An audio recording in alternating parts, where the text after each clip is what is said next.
onto the stage our wonderful panel. Naim, Maadad, the Chief Executive and Founder of Gates Hospitality, a man I spent many a happy month with at Expo 2020 Dubai. Anita Baker, no, not the singer, but another Anita Baker, Managing Director of LUSH. MENA, I don't know if she can sing, but we'll find out later. You definitely can't, okay. Alyssa, Mariano, the co-founder and CEO of BAZAARA. Come on, guys, you can do better than that. There we go. Rajiv, Warrior, the CEO, GCC, Choithrams. Thank you, sir. And Razan, Akrouk, the Vice President of Brand, Culture and Sustainability, GMG. And to moderate the session, she's had too much time on the stage already, our very own Katie Overy. Over to you. I stole your microphone there. Oh, good. We were a little bit worried that we were going to have about 4 people in here for the panel then. Did you all have a lovely lunch? Yes, just you, sir. I mean, you have to say that. You've paid for everybody, so thank you very much. First of all, panel, how are you? Nice to see you. Thank you so much for being with us today. Super, super important panel. I'm going to open up with a bit of a general question. And Razan, because you're closest to me, I'll start with you. We're talking about sustainability. Let's talk about sustainability milestones then. Talk to me about a specific sustainability milestone that's been achieved by GMG, because you've been there a long time now, haven't you?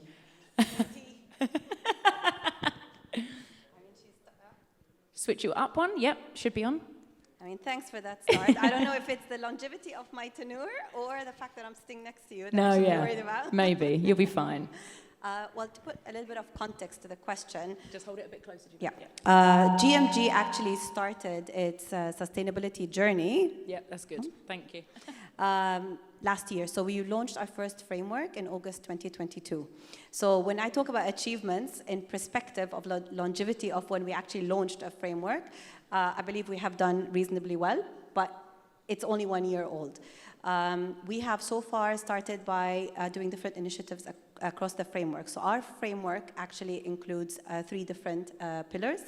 One of them is about owning the change, and one is about purely people, so we call it Inspire People, and the other one is about your climate, GHE, and water.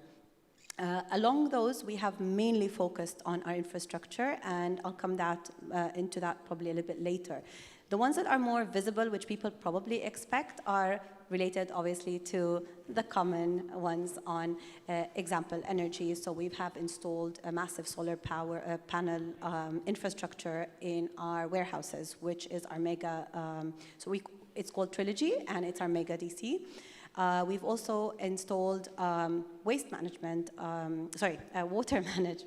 systems, which have saved us actually 10,000 tons of water per day. 10,000 tons of water per day? Per day in our factories. So we've had them in factories, we've had them in warehouses. We've also done our first voluntary work in terms of actually planting 10,000 gaff trees. So the idea of it being gaff versus another plant, the fact that it's about actual water and the whole life cycle, that all happened, if I was to focus on it, this year. But there are other milestones that I would focus on maybe later on. I focus on those specifically because, one, they're a cost to a business, and our business have accepted that investment because they believed in the commitment to sustainability.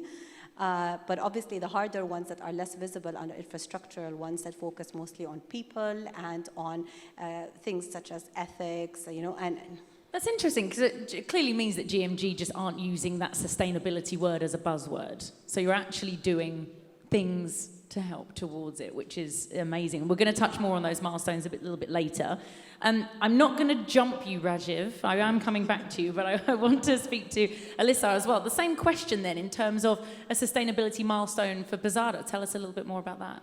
Yes, so I'm the co-founder and CEO of BAZAARA. It's a peer-to-peer marketplace for secondhand fashion in the UAE. Big fan of secondhand fashion. Thank you. Yes. Love it. And so for us, sustainability, it's actually one of the main reasons why we started BAZAARA. The fashion industry is quite detrimental to the environment. It's the world's 3rd largest polluter. It's 2nd largest consumer of the world's water supply. There's hundreds more statistics like that. And there's a statistic that for every transaction bought secondhand instead of new, it saves about 5.9 pounds of CO2 pollution.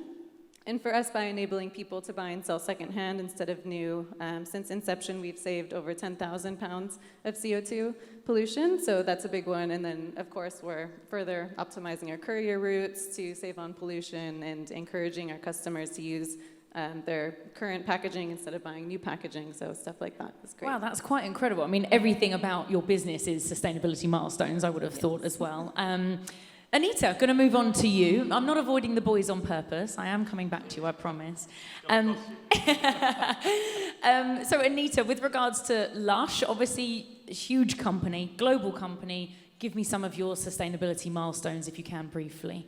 Yeah, so LUSH is a brand, a British brand. We've been around about 25 years. We've got about 900 stores, of which we own and operate those ourselves, about 3/4 of those.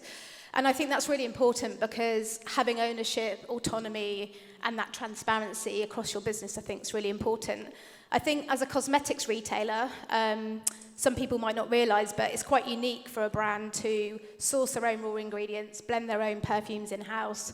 We invent and make all of our own products in-house, and we retail them ourselves. So having that full ownership from start to finish over our products and how we present those to our customers is really, really important. I think for us, one of our biggest milestone is we run something called the Bring It Back scheme. So not only do we use 100% recycled plastic across all of our products, we believe that we should take ownership for any packaging that we basically produce. And we give money to our customers. So for every bit of black plastic or plastic bottles that you bring back into our store here, we give you 5 dirhams back against your purchase for every black pot that you bring back. Or you can choose to take a free product for a number of pots. But I think that's a really great thing. How many other brands are giving money away for what other people throw in the bin and rubbish? In the UK, they've taken it one step further. So once we've taken those black pots, here we obviously recycle them. But in the UK, we've just opened something called the Green Hub, where all of those black pots come into a facility that we've built ourselves. They get melted down and remade back into our black pots to be reused. And that's really quite dramatic for a cosmetics company to go to those sort of extremes, really, and we're really proud of it. As you absolutely should be. That's quite phenomenal. Quick LUSH story for me. My friend was actually stopped at Dubai airport because they said, "What is this?" And he said, "It's a bath bomb." And it didn't go down very well. They were like, no, you put it in the bath. You put it in the bath. Right, Naim, I'm going to come to you now. Get your microphone ready. We're going to move on. That's talking about the sustainability milestones. On my script here, by the way, it does call you a hospitality veteran. What does that say? I don't know. Let's talk about ESG, environmental, social, corporate governance. How many people, first of all, do you think truly understand those kind of big commitments to sort of ESG? And I guess more importantly as well, how are you ensuring within Gates Hospitality that these kind of ethical practices are implemented, I guess, across your business? Absolutely. Thank you, Katie. And I think ESG is a key pillar that I think we should be all talking about. I think we should be moving away from sustainability. I think sustainability on its own is not effective, it's not efficient. I think we should be looking at the wide spectrum, the source, the implications, the implementation, the outcome, all governed by education. So it's a fairly large question you've kind of thrown at me, but I think really if I may start with the environment, I think if we talk about stuff like pollution, simple stuff as pollution, and who's really accountable for that, who's responsible, who's doing stuff to offset. So in our resort, and I'm going to use Ziggy Bay, Six Senses Ziggy Bay, our resort, as a classic example, because that we feel is the epitome of ESG, 90+% practicing. So on the pollution front, we have a couple of tie-ups with carbon offsets. So as a guest, if you're staying in the resort, you contribute, that money goes directly to offsetting carbon footprint, which we believe is giving back, because again, our objective is not to stop travel, is to make sure we offset the damage that we're doing and find solutions for the same. Equally as important, I think, the gas emissions and so forth. Every building does those, every business does those, and I think it's about the educational part. How do we make sure that our teams are educated? How do we make sure our design divisions are geared up in order to come up with plans to avoid these from being repetitive and adding fuel to the fire, as we say.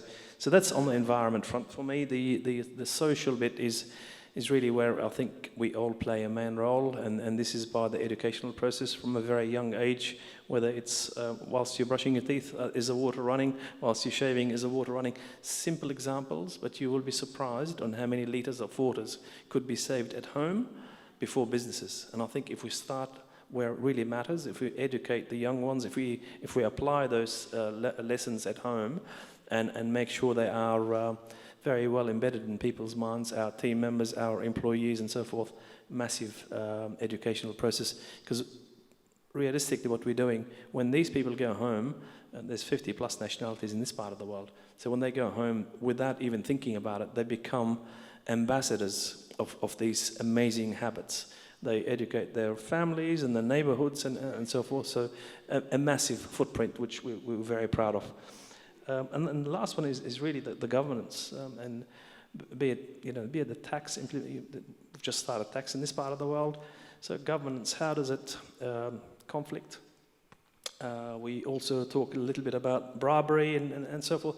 There's a massive chapter across the globe that we need to be looking at to make sure that education really, I think, is what everybody should be driving hard, and education doesn't end. It's an evolution, it's an evolving journey that we all should be contributing and making sure our businesses have individuals who have nothing but that responsibility to embed that thinking, to embed that practice in mind. So ESG, really today's session for me should be the heart of everything we talk about, because I think people, when they talk about sustainability today, they still talk about plastic straws. If you're still talking about plastic straws, you shouldn't be in this room. It's well and truly passé. I think we should be talking about impact. We should be talking about the big picture stuff and how can we make a change. See, you thought it was a big question, but he handled it with style, didn't he? Absolutely nailed it. I also find it funny, there's in Dubai as well, when I'm handed a plastic bottle of water with a straw that says I'm not made of plastic. I'm like, well, that's an oxymoron right there. Rajiv, I'm going to come to you now, sir. Thank you so much. We're sticking with the food industry, obviously, or F&B industry. There is this perception that if a product is ethically sourced, or organic, that it's automatically more expensive. And that's been the case for years and years now. So how, I guess, are you making Choithrams customers, how are you making it easier for them to be sustainable in their kind of daily lives? Okay, I was waiting for this for a while, but yeah.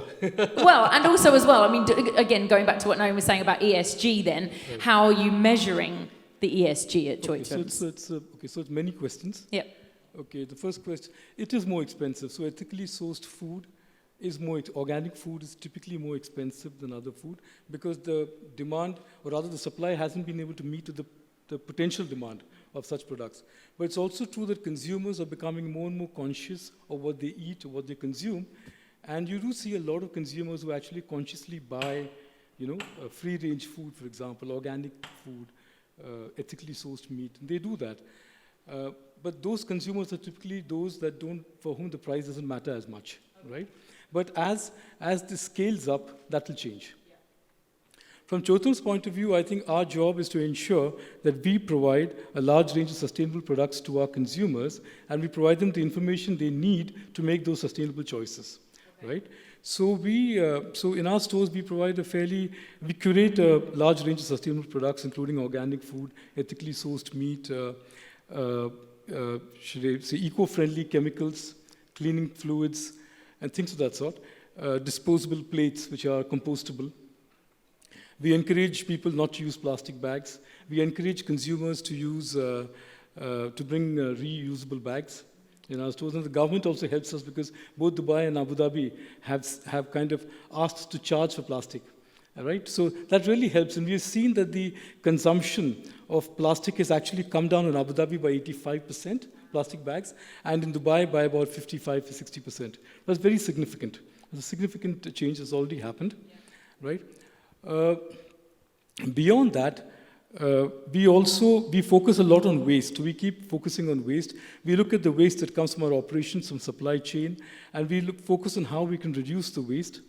We focus on, we have an automated replenishment system, so we ensure that we reduce too much of excessive food ordering. So we try and ensure that the expiry is reduced, waste is reduced. We partner with UAE Food Bank to consciously donate, we donate food to reduce food waste.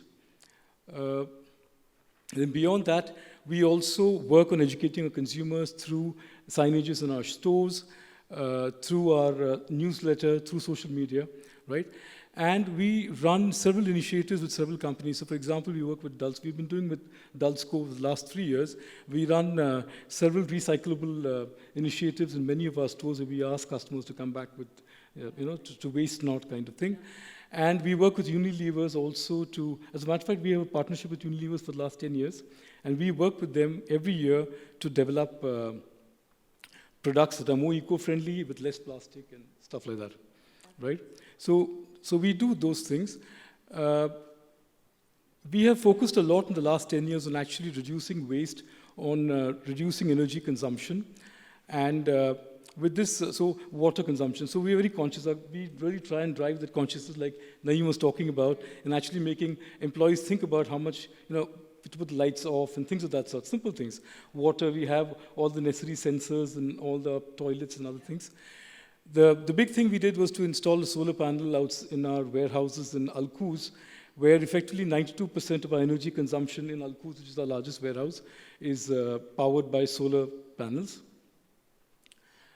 From an ESG perspective, from the environment, we track from our businesses on a daily basis, from operations, supply chain, what's actually happening, what's the waste, what's the energy, what's the water. We also track employee diversity, we track employee attrition, and things like that. We work very closely with HR on this. From a KPI perspective, we align our KPIs with some green goals, right, and sustainability goals.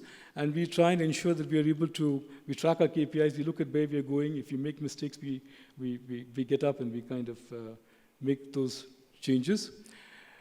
We do this pulse survey every year with our employees. At the end of every year, we do a pulse survey with our employees to actually measure the engagement. And then we take steps actually to address certain issues that may emerge during those pulse surveys. We do it every year. That's really interesting because the word education has come up quite a lot already, and it's in terms of there is still so much work to be done. I mean, in one of the supermarkets that's close to me, they tried to start charging for the bags, right, and local residents literally were shouting at the people behind the till, and they didn't bring their own bags, and I'm not paying for bags, and so in the end they just gave them their plastic bags. So it's like, you're saying, Naim, trying to educate the young'uns, but we do have to still do a lot of work to educate us old people. Katie, can I weigh in? I think that there is a massive responsibility here on regulators as well. Because sadly, just back to your point, I think what we're witnessing is not everyone's welcoming this change, particularly when it comes to impacting their pockets. So I think whilst we don't want to be an autocracy or as such, we also need some kind of regulations to be imposed in order to enforce the educational process and stop individuals from saying, I'm not paying for a bag.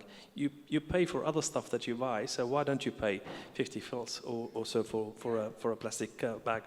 If I can add on that, I think innovation is obviously key. Obviously in LUSH, we're very lucky to invent our own products internally, and one of the first questions that we do is, does it need packaging? Can we create a naked product that doesn't need packaging? So I think that's really key in a lot of businesses, is to reconsider your R&D and how you're actually, why you're using packaging in the first place. Ultimately, the customer has to pay for it, and in most cases it goes in the bin. So it's a waste of money and a harm to the environment. But I think on the back of that is regulation, what you've just mentioned, because we do sell soap and naked products, and you wouldn't believe how many times I've had to go and see ministries and things to say, yeah, okay, it doesn't have a label, but it's soap. And so we have found other ways around that, and we've developed technology and AI where we have a LUSH lens that you can scan a product, it recognises it, it brings it up on the app, so it will tell you what the product is, the ingredients, and so on. So I think there's definitely lots of technological advances out there, but I think it's about being innovative across your whole, you know, R&D team in terms of, yeah, exactly that. Your technology, your products, your packaging, everything. If we're going to be, we've got to reverse the damage that we've already done, and I think it's the wrong title to have sustainability on what we're talking about today, exactly to your point, because the damage is done. Like, it's all around us. We were talking about there was no snow in Austria, you know. It's not a coincidence, all of this. So I think it's important that people understand that these changes, and companies need to take responsibility for that and do their part in making sure they are reversing the damage that has already been done. And I think it's about having that conscience. And I think in businesses, even if you're not going to benefit directly from that, there's still changes and influence that you can have. Yeah, influence is a super key word. Sorry, Razan, you were going to say. No, but I also do believe that this part of the world has not been, it's new to sustainability or ESG, right? Yeah. So there's an adoption mechanism that needs to be implemented. Change management isn't easy. Every change comes with resistance. So it's really about not just, I mean, you can talk about a stick and you can talk about a carrot. Putting regulations is more of your stick versus what carrot mechanisms can we actually apply. A lot of the organizations that you have over here are global, so their sustainable initiatives are globally imposed on them, but a lot of them are not also global. And for those organizations, what is the vision that they're actually following and what are the milestones that they're taking to implement it? Sustainability isn't enforced into organizations in many aspects. If they are, they're minimal. They're not life-changing, right? So it is really, I would believe, education is part of change management, and it's how you adopt a change and bring it on. The responsibility for that, I would say, is layered from government all the way to consumers. Today, consumers are dictating a lot on us. And a lot of our consumers, if you talk Gen Zs, I mean, Gen Z is even now a deja vu word. You're going to get Gen Alpha very soon, and some of them are probably active right now. Yep. My son is 3.5 years old, and when he sees rubbish on the floor, he goes, "Oh, so much rubbish! I'm going to call the police." I mean, you tell me, why did the 3-year-old understand that this is wrong to do? Yeah. So these are our new consumers, and if you talk about bullseye consumer, that's what they're demanding of organizations. So I would say that in a way is a nice stick to have, right, rather than a regimented one. But it's how do you evolve as an organization to meet the consumer's need with or without sustainability? If sustainability is perceived as a lifestyle, just like there are changes in the habits and behaviors of your consumer, sustainability is simply another one of those changes. And accordingly, the adoption mechanism can follow through, just like you say, okay, they like shopping online. Yeah, they like ethically sourced products, right? Yeah. So I think we make it a subject when you can simply simplify it as a lifestyle and understand that audiences need and adopt your business to serve best your consumer. At least that's from our side. I mean, our business is B2B and B2C, and the demand for us to be more sustainable is coming from different angles. We have 8 audiences as an organization, and whilst the scale is larger in different ones, it is becoming an expectation, not even a requirement. That's interesting. No, were you going to say, Rajiv, were you going to say something? Yeah, I was just saying that, it's taken 300 years for the world to actually figure out that carbon is bad, right? The carbon footprint, and people have really enjoyed a lot of, and have created a lot of damage as well. So we would have to, one would expect that at least we would take 30 years to actually get to a recognizable place, to a good place, right? And that will have to mean economic, it has to make economic sense, because nothing will finally work unless it works economically. Yeah. So it has to work economically as well. And I think the government is taking its steps in that regard. I think we saw tremendous progress in plastic bags, for example, in Abu Dhabi and Dubai with the government. And I think the government can actually do further things like perhaps allowing subsidies or no duties for certain imported stuff, ethically sourced stuff, things of that sort. Food that is ethically sourced could be cheaper, could be less expensive, things of that sort. So, that certainly all helps.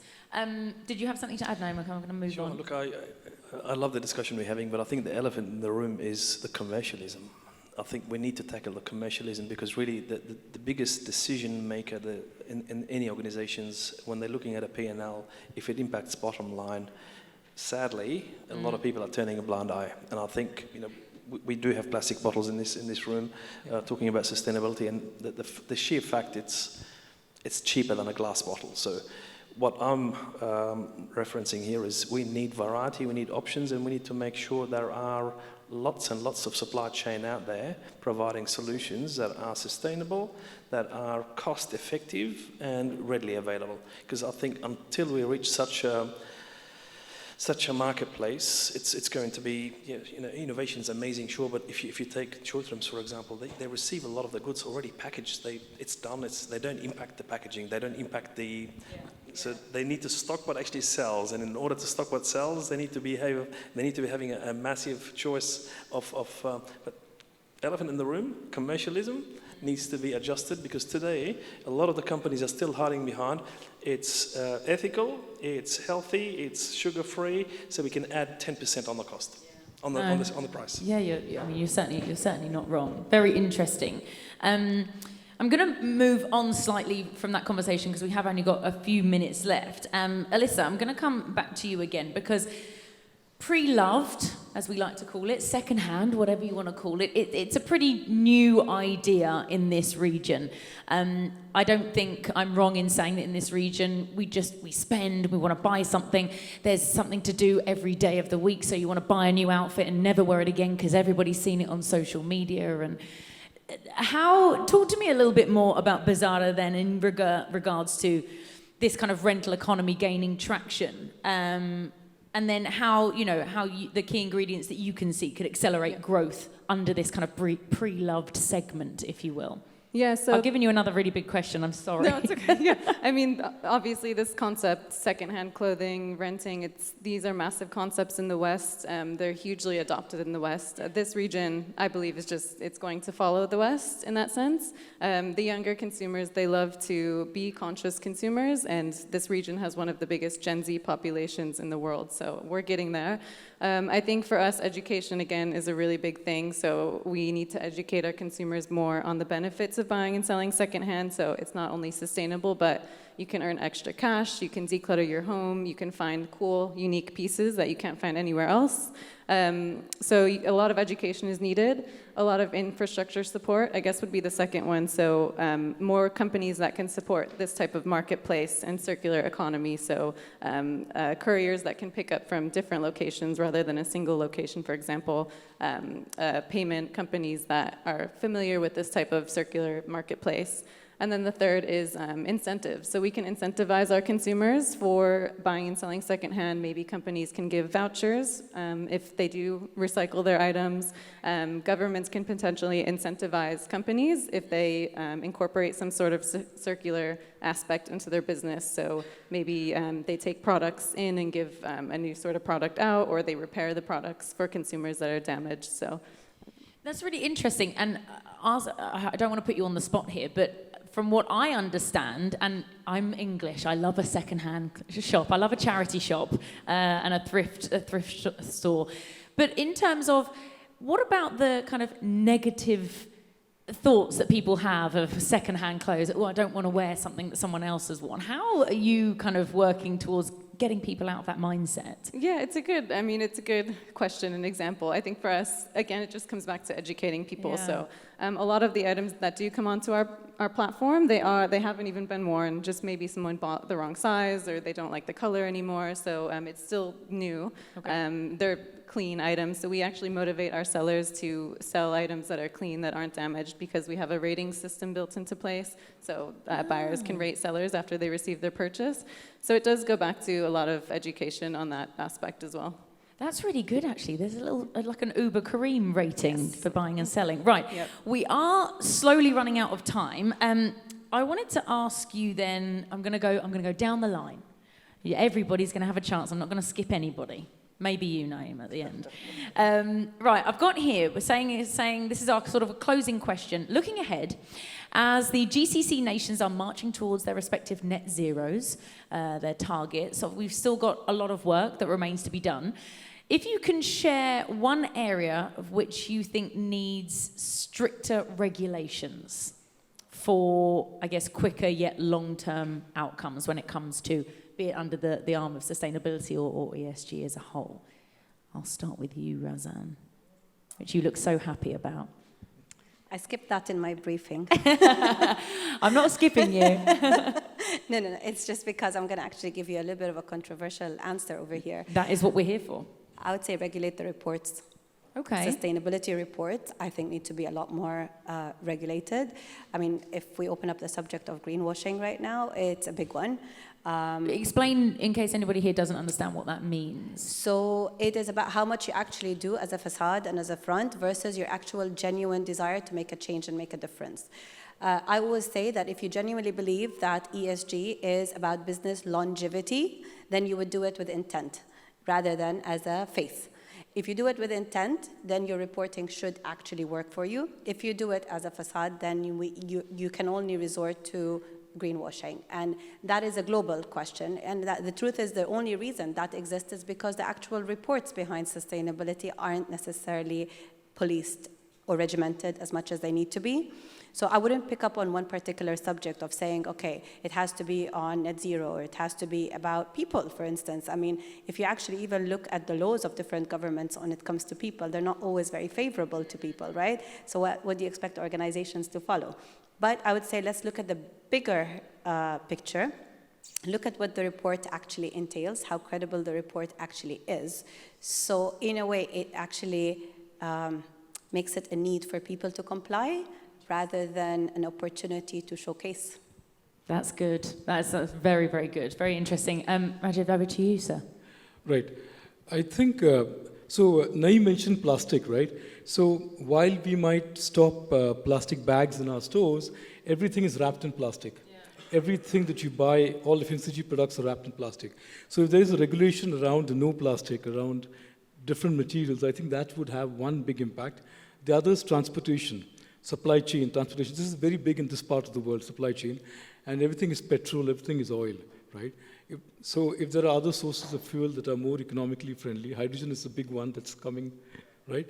And if the government actually encourages companies and the private sector with incentives or subsidies or whatever, or through fiat, to actually change the thing to have more eco-friendly vehicles, electric vehicles, EVs, etc., then those would. So I think some countries are already saying that beyond 2030 they're not going to allow EVs. I think they're not going to allow petrol-driven vehicles. Yes, EVs right? only. Yeah, only EVs, right? So something like that would have a huge impact in a country like this, which runs so much on supply chain, transportation, vehicles, and stuff. Yeah, huge supply chain is massive. Thank you, Rajiv. Alyssa, to you, please. For us, I would say the fast fashion industry and fashion industry overall, just a quick example. So the EU or UK, they're looking at introducing regulations to, first of all, ban the destruction of unsold goods, and then also require companies to use quality textiles in their production, not low-quality textiles. So it helps the durability, it helps items last longer,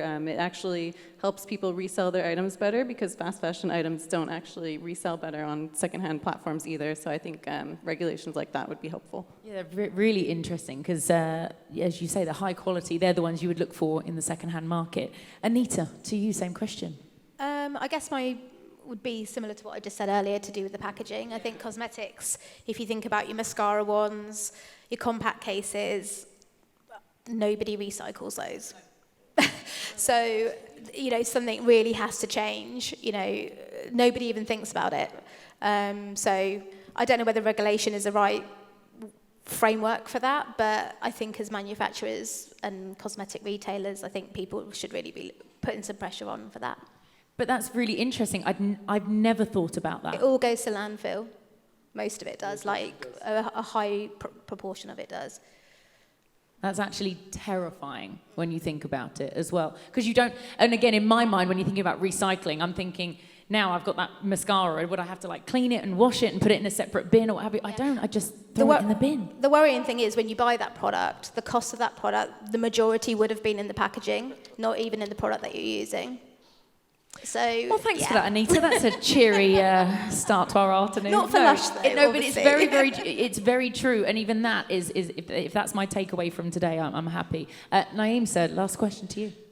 Look, for me, it's about circular economies, I think, really, because that will entail everything we're talking about. If we really do stuff in a circular economy, and circular economies are about teaching people to fish, not just giving them fish, principally. That's a summation of what I'm referencing. Because if we start doing more made in the UAE, more made in GCC, I think, again, back to Rajiv's point, there'll be less transportation requirement. We can control the innovation of packaging, we can control the quality of the fabric, and we have a lot of control. But circular economies, I think, it's one of the words or one of the terms that will be heavily utilized, heavily focused on, and I think we should be pushing that as much as we can to make sure that economies work within economies rather than importing, exporting, and so forth. Yeah, no, that's perfect. Well, thank you very much, Razan, Rajiv, Alyssa, Anita, Naim. Ladies and gentlemen, your panel, thank you very much indeed for your time. Thank you so much.